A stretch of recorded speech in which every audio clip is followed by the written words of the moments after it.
தான் வங்கதேசத்தை விட்டு வெளியேற அமெரிக்காவின் சதி செய்ததாக முன்னாள் பிரதமர் ஷேக் ஹசீனா குற்றம் சாட்டியுள்ளார். வங்கதேசத்தில் மாணவர்களின் போராட்டம் காரணமாக ஷேக் ஹசீனா பிரதமர் பதவியில் இருந்து விலகி இந்தியாவில் தஞ்சம் புகுந்துள்ளார்.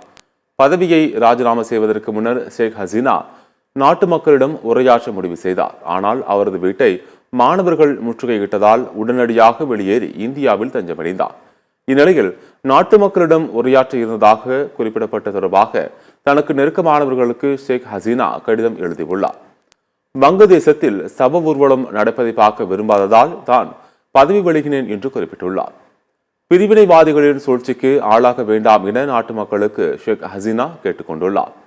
தான் தொடர்ந்து பதவியில் நீடித்திருந்தால் இன்னும் பல உயிர்கள் பறிபோகி இருக்கும் என்று கூறியுள்ள ஷேக் ஹசீனா தன்னை தானே அகற்றிக் கொண்டேன் என்றும் தெரிவித்துள்ளார். அவாமி லீக் கட்சியின் நம்பிக்கை இழக்க வேண்டாம் என்றும் அவர் கேட்டுக்கொண்டார். நான் தோல்வியடைந்து இருக்கலாம், ஆனால் விரைவில் நான் மீண்டு வருவேன் என்று ஷேக் ஹசீனா தெரிவித்துள்ளார்.